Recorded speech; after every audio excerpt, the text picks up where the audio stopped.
14. juuni on leinapäev. Tule Jas ja ehitame suure liivakindluse. Ehitame selle hästi suureks. Just lipp on katki. Isi vaata, lipp on alla vajunud.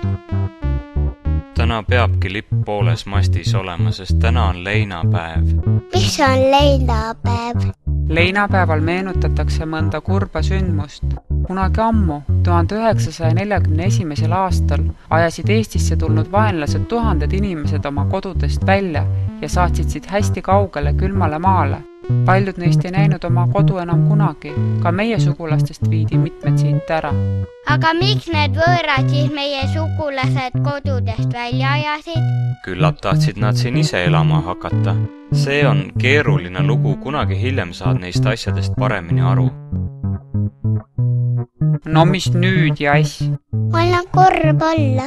Ma tean, Jass, see on tõesti kurb lugu, aga selleks tulebki kurbi sündmusi meenutada, et oskaksime neid tulevikus ära hoida. Meil tuleb ise targad olla, oma maad armastada ja teda ohu korral kaitsta. Tulge, poisid, lähme ehitame liivakindlust koos. Lähme jah.